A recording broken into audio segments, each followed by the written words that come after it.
need to go back and forth, close the door, dim the light. Baby, I can't go no further. Take it off, I want you for the night. Hey, yo, make sure y'all check this new joint from me and the bro King Taco. It's called Back and Forth.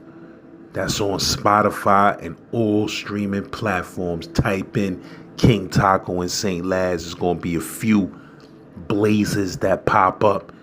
Make sure you check out that Major St. Laz Bangers playlist where I got over 200 songs of some of my best material. You heard? But yo, I got the link to this video in the comment section. You heard? And the description of this video.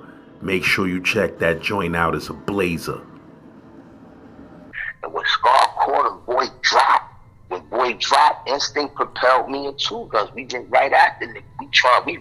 We wrestling, trying to get each other hand out the way to get the nigga chain. You know what I'm saying? I got a piece of the chain. Two Guns got the rest of it, and then he got the piece. So after that, you know how I go in Attica, the police on the loudspeaker telling the nigga, yo, if you ain't gonna fight back, bring it into the bubble.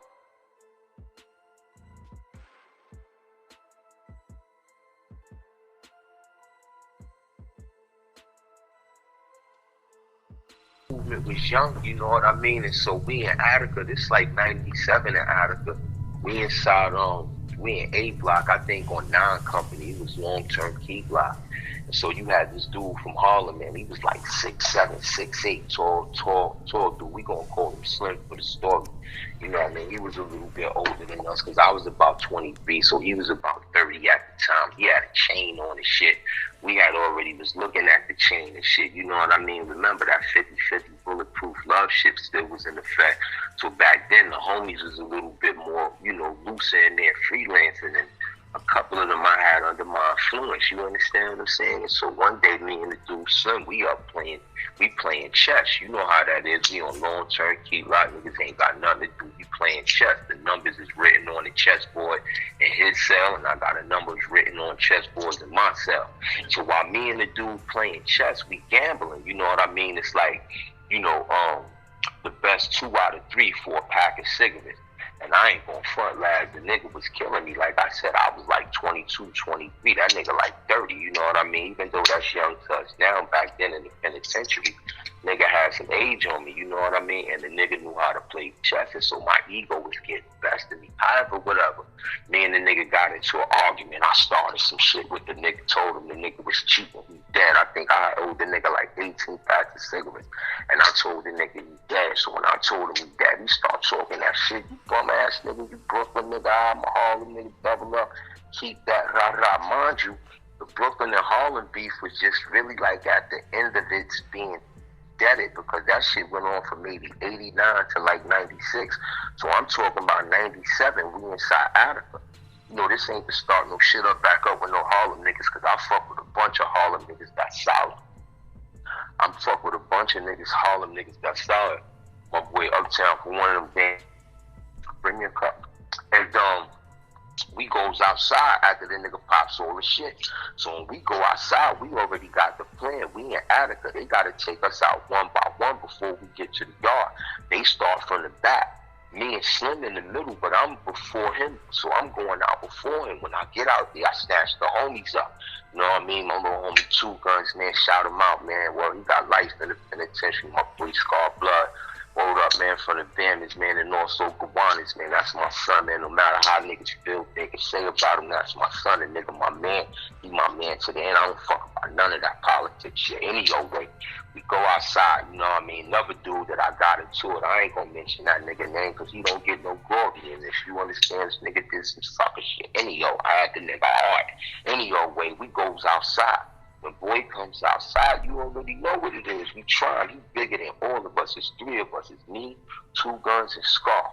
And we got on baseball gloves. Attica used to let you get baseball gloves and shit that looked like rubber gloves and shit back in the day. So we got on a baseball glove. So while I'm sitting here talking to the nigga like, yo, nigga, you dead. Fuck out of here. You better be glad we ain't getting you for the chain. I'm popping big shit to the nigga.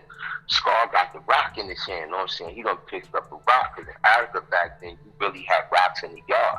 So when you hear people talking about a rock in the sock or a lock in the sock, you believe that shit. Any story you hear about Attica, in fact, you better believe it, because all Attica stories, I don't care how far-fetched or exaggerated, are true. Nevertheless, Scar got the rock in his hand. So when I'm talking, the boy Scar come from behind and hits the nigga in the head, but he's kissing like he snuffs him. When he snuffs the nigga, boy dropped. The 6'7" nigga dropped. Scar like 5'7", 5'8" like me, but Scar jumped up and caught him. And when Scar caught him, boy dropped. When boy dropped, instinct propelled me and Two Guns. We went right after nigga. We wrestling, trying to get each other hand out the way to get the nigga chain. You know what I'm saying? I got a piece of the chain. Two Guns got the rest of it, and then he got the piece.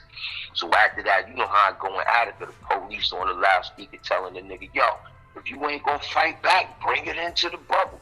They made all us get on the floor and shit. You know how Attica is, you know what I'm saying? But by then, I had already swallowed my piece of the chain, and Two Guns had tucked his piece of the chain. You understand what I'm saying? So when they searched us and shit, they brought us in, they just wrote us all up for a fight. We get the motherfucking chain. So now when we get the chain and put it together, we push it to an old timer from Coney Island. He passed away, old timer nigga named Bear. When Bear gets the chain, he goes down. He had a white broad coming to see him, but she used to bust a move for the nigga. So when he goes down with the chain, you already know he make it happen for us, come back with the shiznit.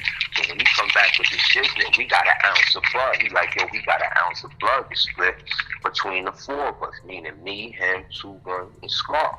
So we like, all right, cool. So now, boy, that I ended up getting into it with, this where he comes in, that he jump into the loop. Yo, homie, fuck that 50-50 love, this, that, and the third, 050, la, that nigga, man, stop, boom, bam, bam. He ain't supposed to been in that move. So the homie's telling that nigga, you gotta fall the fuck back, nigga. You crazy, wasn't even outside when this shit went down. Fuck you talking about? So when the nigga was talking that shit, I heard what he said, you know what I'm saying? I approached the situation because we on the gate. And I'm like, boy, if you feeling any type of way with me, homie, you could address me. You understand saying? You ain't got to go to the homies or whatever. This ain't got nothing to do with that. They roll with me on that ticket. You understand saying? So he like, nah, fall back, change head, that don't got nothing to do with you. I'm talking to the homies, rah, rah, rah. You know what I'm saying? You 50-50 bulletproof love, but I don't got nothing to do. I said, yeah, but you just said, fuck all that 50-50 shit, bulletproof love, so that do got something to do with me. Mind you, the nigga was my size, so I'm thinking the whole time, because he was a quiet nigga, he read books, the bug out nigga, niggas ain't really fuck with this nigga, and his brother was supposed to have been somebody inside the youth back then. You know, that's a whole nother thing. I ain't got nothing against the man in no kind of way, you understand saying? Nevertheless, boy was a quiet nigga, so I never really, you know, paid attention to the nigga. So when that shit happened, that shit threw me for a loop. So after me and him got into some words, I think he threw a Frank, like, eat a dick, like, because he got agitated. So the homie was like, nigga, you fool, rah, rah, rah. You already know niggas had you locked up anyway. You know, your people on deck, you on deck with them, rah, rah, rah. Let me say that like that. So boy really going crazy. He popping shit to everybody. This nigga throwing dicks all over the place. So I'm like, all right, Craig, you know what I mean? Come out tomorrow. We gonna see each other. We gonna handle it like that. The homies ain't got nothing to do with it. Just you and me. He like, I bet. Rah, rah, rah, rah, rah. Long story short, nigga never came outside the next day. A longer story short, 2 weeks went by, the nigga came out. Nigga never came out. Never came out. I'm coming out with the homies. We done committed another robbery at that time. You know, they had a dude at the time, one of them, you know, different type of organizations back then. He was on the hot seat. We got that nigga robbed him in the yard. This nigga never came outside. 2 weeks later, homie, out of nowhere, he comes outside. But when he come outside with a joker that I was never really cool with from the street. You know, I never acknowledged this nigga from before. He was from around the way, maybe from Marcy or someplace like that, but I never really acknowledged the nigga. He used to be a fat, chubby nigga when we was kids, but then when he went to jail, he put all the fatness into muscles. So now when he was running with the homies, he had his chest stuck out, but I still never really acknowledged the nigga. So when he came outside, the nigga who I got into it with, he came outside with that kid who I never really acknowledged. Both of them put their heads together. I'm spinning the yard with my man. I think at the time it's the homie from the East too, man. Short Dog, Puerto Rican Short Dog. Wow. Me and Short Dog spinning the yard. It's 97 and Attica. Hey, y'all. When we spinning the yard out of nowhere, man, boy Flash on me. He got the grip. So when he got the grip, I don't got nothing. You hear me, lads? I don't got nothing. I'm like, oh shit, you know, We done been running the yard. Niggas ain't coming outside. I do got a grip or access to a grip, but it's in the window on the first company. But I got to get all the way across the yard by the weight pile to get to the window. So when boy flashed the grip on me, I can't do nothing. I can't run, homie. I turn my hat to the back, and me and the boy shaking. You know, he trying to get at me. I'm trying to grab him. So I just said, fuck it, we going back and forth. I put my head down, and I went to scoop him. When I went to scoop him, he hit me in the air. Bam. When he hit me in the air, we on the floor tussling. You understand? I'm trying to get the hammer or whatever.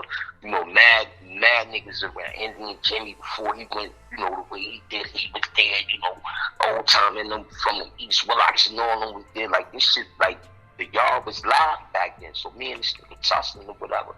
My man Aswan was there, the Muslim kid, because when they got us up, we spent the round and my shit was leaking. And he like, yo, man, you should have got with the nigga first. I said, nah, but the nigga's a bitch. Any old way they bring us in. When they bring us in, they take me to the infirmary, wherever they took boy back to the company. But before I got back to that company, they damn near killed that boy. I had a porter on the company from New Jersey named Natural. Nigga respected me. I used to do the 1-2 and always make sure he was in the loop because he was the porter. Then the other two dudes that rolled with me, the homie Two Guns and then the homie Scar, both of them gave me their word. Tank, that shit is dead. That nigga's a bug out. Leave that shit alone. Rah, rah, rah, rah, rah, rah, rah. Because they gave me their word, I lowered the guard. So when he turned around and made his move, they was obligated to put that in before I got back from the infirmary. Before I got back from the infirmary, they had that boy already had the police. Natural and them had the police, cracked the nigga cell through water. And from what I know, they went up in there and got crazy with the boy. You understand what I'm saying? I never seen the nigga again. One time I came close to the nigga when I was in Auburn box. And I had got out the box. And when I got out the box, Hellraiser was there at the time, Mark Cross. And, you know, he was like, Hellraiser was the situation at that time. Like, wherever he went, he was that deal. And that's just my regular big bro. And so when me and him kicking it, I'm like, yo, boy, dude upstairs, like, so you already know what it is. Like, this ain't got nothing to do with the homies. So he like, yo, homie, like, don't even tell me that. Like, you know, I'm with this shit for real. Like, you know what I'm talking about. And I know who you talking about. And, you know what I mean? Like, if the situation got to get dealt with, nigga, we gonna deal with that shit first. And I'm like, all right. And a man of his word, like, boy, he came down for population. You know what I mean? And they sent the deal at him. You understand what I'm saying? So I never really got a chance to really, like, see the nigga. You understand what I'm saying? But I didn't have to. You know what I mean? Because my word alone and the commitment that came with it stood on its own.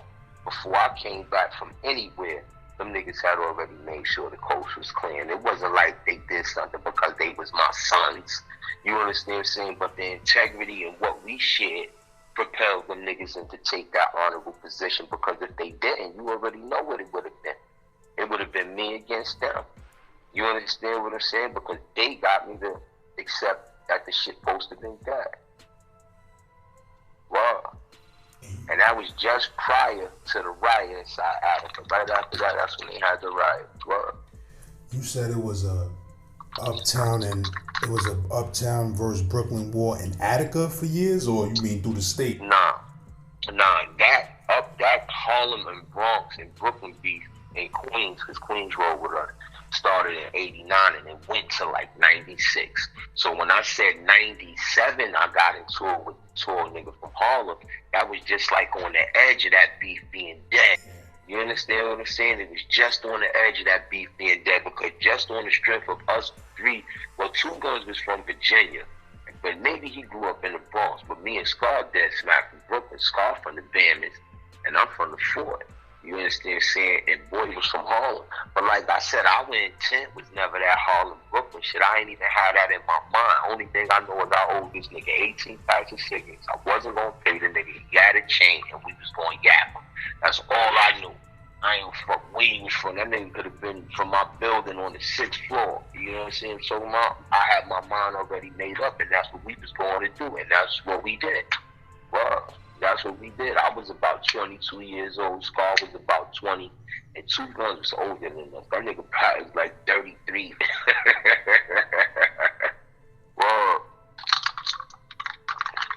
So they got you up out of there? They got you up out of Attica? Now, I stayed there for a little bit more. Me and Fruit ended up leaving there together. I see you and Fruit got an affinity, you know, a relationship between y'all. And so me and Fruit was handcuffed on the bus together. When that shit happened with me, Fruit or Rel, because Rel from Fort Greene was there, and them niggas ain't even believe it, because they ain't hear nothing about it. Ain't get the fuck out of here, Tinker. You ain't get, I'm like, that serious nigga stabbed me in the head. Like, niggas got the nigga, like, I got, you know what I mean? Like, but the nigga stabbed me in the head, nigga. They like, get the fuck out of here, Tinker. And I'm like, I'm dead ass serious, nigga. Fuck you, so anyway, me and Fruit ended up leaving after that riot happened in Attica. Them niggas was just sending niggas on PK drives, man. What you know riot what I was mean? that? What riot happened? The riot that happened in Attica, like in '97, that shit happened. Maybe like around September when the homies popped on the pit. You know what I mean? They popped on the police, man, in Attica. You know, the police was doing a bunch of fucked up shit back then, man. You know what I mean? Opening up windows in the special housing unit, not giving motherfuckers adequate medical attention. You know what I mean? Setting motherfuckers up to get stabbed. You know, police in Attica, they take a bribe for everything. You get them niggas, you know, 7 packs of cigarettes, they'll open the nigga's cell, tell him he gotta come take a shower, and you could be laying in ambush for the nigga to stab him to death, man. You know what I'm talking about? So when they was doing the PK drives in Attica, after the riots between the Bloods and the correction officers, me and Fruit ended up going on a PK drive to Wendy's. You know what I mean? That was in 1998, I think we went to Wendy's, man. Well, we left and went to Wendy's. I didn't stay in Wendy's long. I ended up going to Auburn. And from Auburn, I ended up, you know, cutting the dude then, going to Southport. That was in 1998.